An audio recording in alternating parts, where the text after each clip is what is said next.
The next tempest in a teapot is Humane's AI Pin getting barbecued by our modern day Walt Mossberg. Marquez Brownlee, who is an awesome YouTuber. I love his reviews. And it's created a bit of a social media Rorschach test here, getting a lot of feels from people in Silicon Valley. Let's just tee this up here. Humane is a hardware startup that you may have heard of. They make an AI-powered wearable computer. It's basically a pin you put on your chest. It's about the size of a pack of cigarettes, maybe half the size of it. It's founded by two Apple execs back in 2018. Raised $250 million or so. And the device is now in the hands of reviewers. It's pretty innovative, and Marquez talks about how innovative it is in his review. It will let you talk to it. It's got a camera on it. We'll show it here on the screen. If you're not subscribed to the YouTube channel, just go to YouTube right now and you'll see us playing the video of it. Search for All In.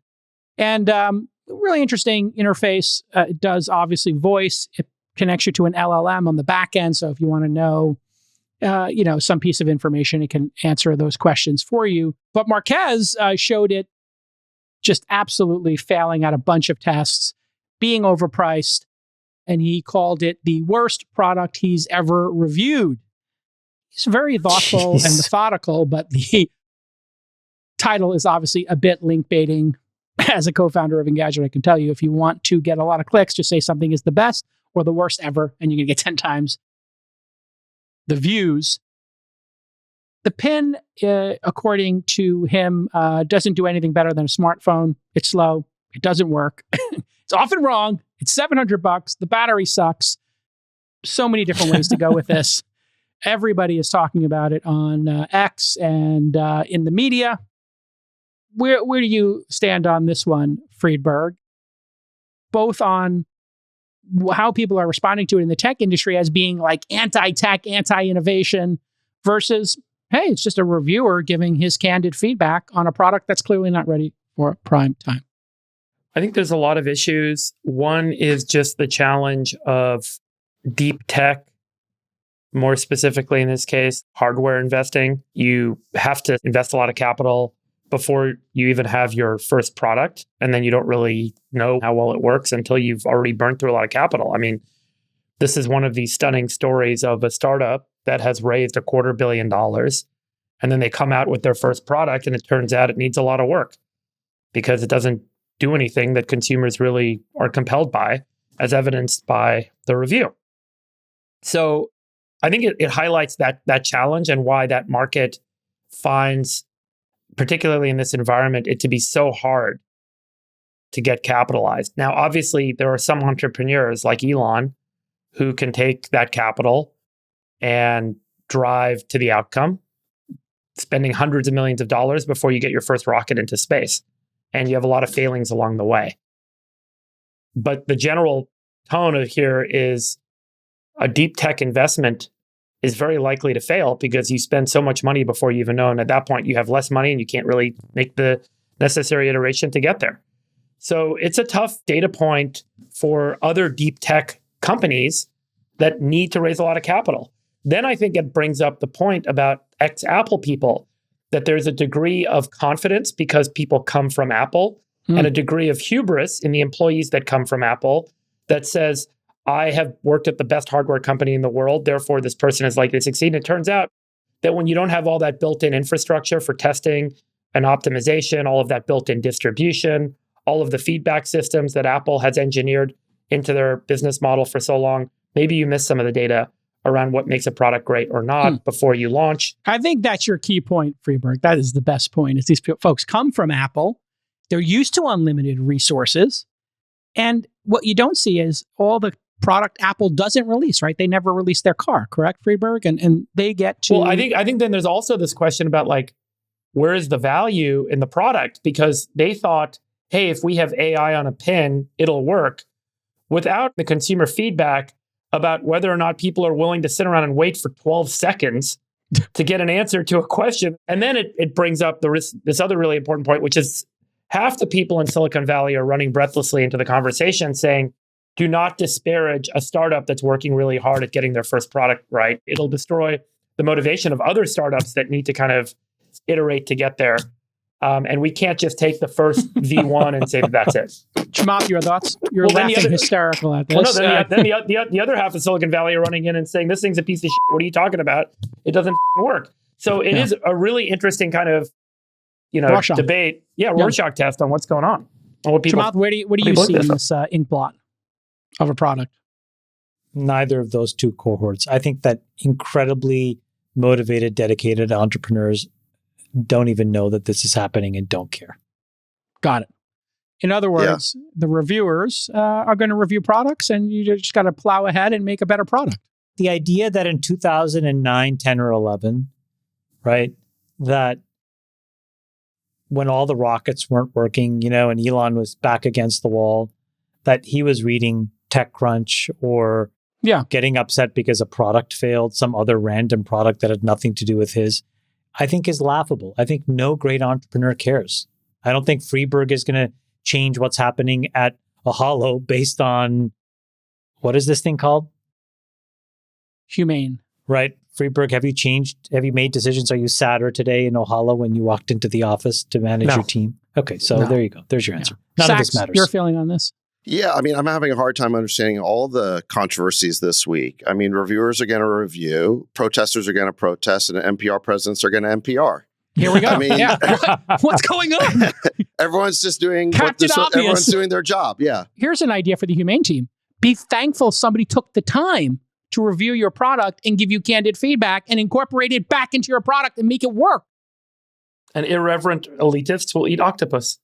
Here Absolutely. we are. Oh, so delicious. So delicious. High IQ foods. We should create a new category. High IQ foods. Yeah, so what are true. the other high IQ foods? That's sweet. Acorn-fed beef. Yes. For sure, high IQ. Pigs, very high IQ. I saw that cow playing chess before he was served for dinner.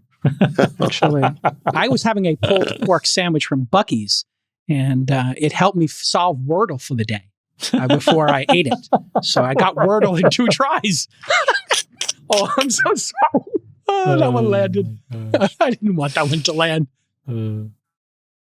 Yeah, I mean, okay, let me ask this question. Do we think the world, let's say this thing did respond Here's the in theme. 1 Here's second. the theme, Jason. Here's the theme, Jason. The problem is that I think people right now, the real Rorschach test is if you are so easily distracted, you probably don't have enough to do. Right. That's the entitlement, is that you don't have enough work on your plate. I don't want to call it entitlement, but I think the reality is that if you get caught up in all of these silly little fake battles or decisions, I think what it really means is that you're not busy enough and or you're not working on something that matters enough to you. Because when either of those two things are true, people tend to have blinders on and they are super focused and they just don't have an opinion. They don't care. Like, honestly, many of these topics today, I really don't care. And it's not because I'm better or worse or smarter or dumber. It's because I'm so overworked right now. I don't have time to have an opinion on this stuff. Chamath got a CEO job and now he's got to work. No, and I think that anybody else trying to do their job well is probably in the same category. I hadn't even heard of this reviewer. What's his name? Marquez? Brownlee? Marquez Brownlee. I never heard of him. If you're on YouTube, he's kind of like the new Walt Mossberg. He does 20, 30-minute videos. They get millions of views. Yeah. He's huge. I don't know that he makes or breaks a product, though, by the way. He does not make or break a product. The product makes or breaks itself. Yeah, look, when I was running companies, I wouldn't care about what one reviewer said. I would care about the totality of the reaction to the product, which would include customers as well as reviewers and so forth. So I don't think there's any point getting too bent out of shape about one review. I think what's kind of happening in terms of the reaction here is that people want to give this company like mercy points for being innovative. So my guess is the product just isn't ready for prime time, but everyone wants to kind of they want the reviewers to take it easy on them or something because they are being innovative and they're breaking new ground in this area of wearables. But the reality is, in the real world, where you want to charge people for your product, like, customers don't have mercy points. Nope. So yeah, if the car reality. breaks down, the car breaks down. And by the way, Marquez got a little bit of heat just a month ago because he reviewed the Fisker. The Fisker is just a piece of garbage car. And he said it's the worst car he's ever reviewed. And you know what? Reviewers exist in the world to inform customers about what products and services they should buy. And then they should inform you to make a better product, period, full stop. there is an easy solution to this, by the way, which Apple did. They released the Vision Pro as a developer kit. They put a bunch of caveats on it and said, hey, we understand this is high priced. It's a developer kit. This is in beta. What Humane should have done is they should have said, this is the Humane beta for developers. I still don't know what it is. What is this? Okay, it's a wearable. It's a square. It has a projector on it. You put your hand out, it projects a little screen that shows you like a computer screen, and you can talk to it and ask it questions. The primary function is like a chat AI assistant that sits on you and has a camera. Yeah. And so you can say things. It's taping everything that it sees? It doesn't do that by default, but it could. But sorry, let me just give the quick overview. And basically you ask it questions and it can go get the answers. The problem is that it has to go make a request to the internet, run an AI model, and come back. So it takes like 12 seconds to get results. Most of the time, according to the reviewer, the results are actually wrong because it's hallucinating LLMs models. Suck. The voice to text translation is wrong. There's a lot of things that are wrong about it. So it takes a long time. It's clunky. And then the battery burns out every 2 hours. And it gets super hot because of the way they get it to magnetically stick to your clothes. So it gets very hot. So there's all sorts of issues. And it's $700. Other than that, how is the play, Mrs. Lincoln? And by the way, most importantly to you, Chamath, it will screw up your fabrics. If you wear this with a Loro Piana sweater, it's going to drag your sweater down. Hold on. You would never attach it to a $6,000 sweater. Yeah, it's basically what you're telling me is it's an overpriced device that could give you first-degree burns. And it will ruin your sweaters. It doesn't answer the questions that you ask. Yeah, basically. But then do I think the questions or do I have to say it out loud so it looks like I'm talking to myself? You look like a lunatic. Yes, you're walking around like a crazy person talking to yourself. That was the other thing he said is like when you're in a crowd and there's a voice around, you can use your hand and hand gestures to control it and do things with the projectors thing that it does. And it damages your clothes. It's some really cool, interesting features. It's just like, it's not quite there yet. Who invested in it? Let's not make fun of it. Let's make fun of the investors. Who invested in it? Sam Altman. Shout out to Sam. He's coming on the program, I think. Yeah. Listen, the concept, I think, is good. Wearables are going to provide some distinct value when they work because you don't have to take your phone out. And so the idea behind wearables, like your watch, is, like there are some things I do on my watch now where I don't take my phone out. I'll take the other side of this. Yeah. I'll take the other side when you're done. Yeah. I use Fitbit, company we invested in, and it puts all my workouts on my watch. When I'm doing weights, I started doing weights now. That's why I look so buff, folks. Subscribe to the YouTube channel to see. And I do my sets and I log them all with my watch. I don't have to take my phone out. That's like the first thing. And then when I'm skiing, I can see each run. I showed you slopes. I'm not an investor in Chamath, where I could see my speed and all that but stuff. You're saying something totally different. That's utility. Of course, you'll find a device will give you utility. I thought you were saying something else, which is everybody's going to have wearables, and I want to take the exact opposite side. Okay, of go ahead. That. Yeah, I don't know that everybody will have wearables, but I do find a couple of little things that work for me. I totally get that. The use of an accelerometer or whatever in a watch or in a band that you wear on your wrist for a workout, and I think that that's valuable. Or heart rate. A glycemic monitor so that you could, all of that stuff makes super sense for you as an individual, but that's not an experience where you're engaging with it to replace some other social interaction. That's just you getting utility as you live your life. What I'm saying is the idea that you start to rely on a device as your interface into the world, I would take the exact other side of the bet, which is I think that humans are getting so sick and tired of only communicating in these very rigid ways. Like I'm telling you, like if you look at our children's generation, they don't know how to make eye contact. They don't know how to talk. And I think it's going to come back and bite them in the ass. And so I think the pendulum is going to swing in the other direction where it's like, okay, enough of this stuff. Let's actually look each other in the eye and talk to each other the way that humans were meant to be. And I think that in that, devices like a glucose monitor or a band has value. But I don't think it's going to be this interface where you're sign languaging it while you're at Coachella. I think you're going to rip the devices off and actually be at Coachella without any devices. Did any of you guys read Jonathan Haidt's book, Anxious Generation? It is unbelievably awesome. Not it touches yet. on I have all. not read yet. I stop what you're doing and just listen to the audiobook on your walks on Audible. This book is super important and awesome. The Anxious Generation by Jonathan Haidt. I cannot tell you how important it is. Sachs, any closing feelings here? You have a take? Any hot takes? Well, I would slightly disagree with you guys about this device. So first of all, I think that humans are becoming more and more cybernetic. We're getting more and more immersed with computing power. And I agree, it creates this anxiety and all these problems. But on the other hand, I think it's an irreversible trend. So I think that I would not bet against things that make us more cybernetic. I think the problem here is that this company is trying to do two difficult things. The first thing is it's trying to capture everything that's happening in the world around you to feed it into an AI model so it can make you smarter. The other thing it's trying to do is reduce your dependence on your phone by creating this new projection surface.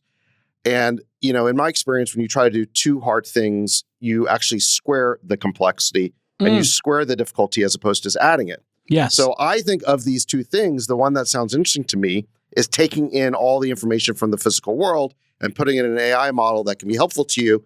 But I see no reason to replace the phone. I think it should just work with your phone. The problem they're going to have is that pendant will compete with the Apple glasses and all the other wearables that are going to be created to, suck in all this information, this computer vision from the world.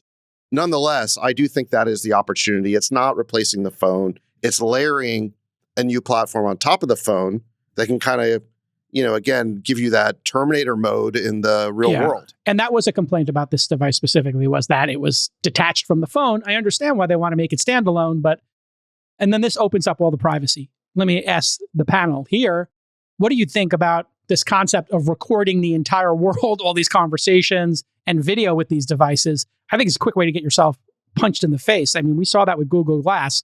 People showed up at bars in San Francisco and parties with these Google Glass things on and literally got punched in the face. Well, this has got massive privacy things, recording your entire life with a pendant. Man, no thank you.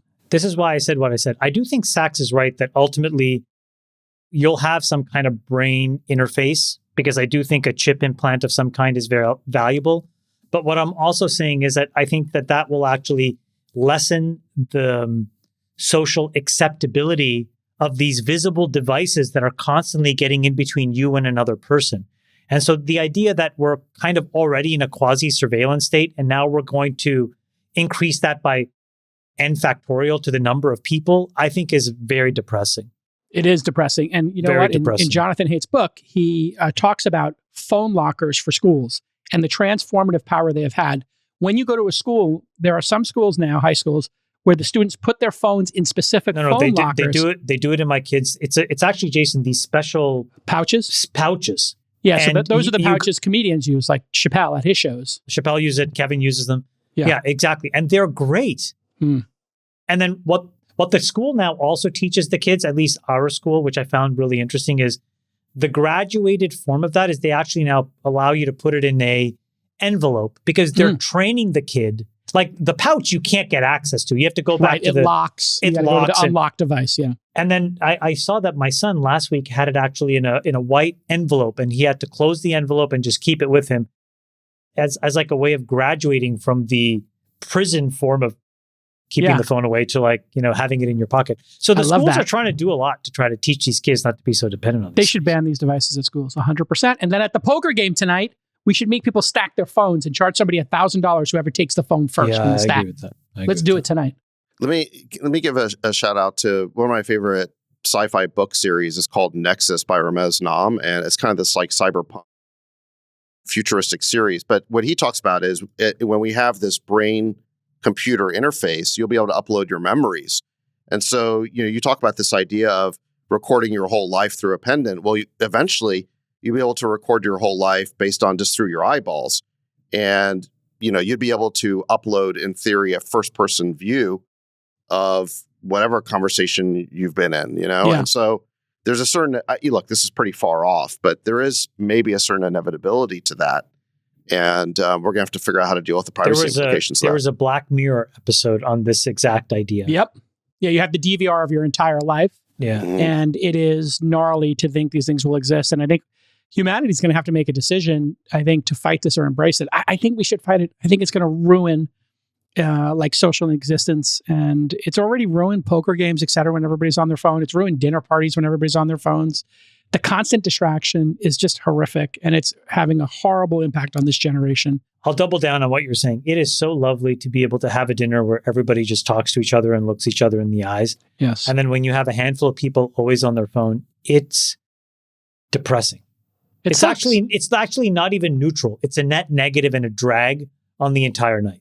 Absolutely. Yeah. I am trying to come up with ways to remove these devices from the social settings I'm in. I've been to a couple of parties with high profile people where they have everybody check their phones at the valet and the door. I gotta say, those are the best nights of my life. Those are the best nights. Yeah. They're incredible. And, no offense to people who are addicted to their phones. I am to a certain extent. I put my social media at 1 hour on my phone. My Lord, it is hard to do less than an hour of social media in our job positions. And, I deleted TikTok about a month ago. It's been liberating. I was a slave to that app. I couldn't believe how much TikTok I was consuming after it was gone, because I couldn't find anything to replace it. And then I stumbled into the fact that YouTube has YouTube Shorts, and there is a lot of that content, but it's terrible and the algorithm is really bad. Yeah, it sucks. And so fortunately, I just stopped using YouTube. It just shows you how the algorithm is such a key component of that TikTok experience, because I had the same experience. Shorts serves up garbage. Instagram serves up garbage. And then TikTok is just right into your brain. Kicks ass. It kicks ass. Yeah. By the way, I want to give another shout out to a book. I miss TikTok. TikTok, I miss you. Yeah, whatever. That's going away. I miss you. Another incredible book. I think we should book this speaker for All In Summit. Bad Therapy, Why the Kids Aren't Growing Up. Abigail Schreier. This book is incredible. And if you read these two books, every parent read these two books. And we need to have a conversation on it as parents here. Everybody read these two books. These are my two top choices for the All In Summit. I think it's going to be the topic of our time.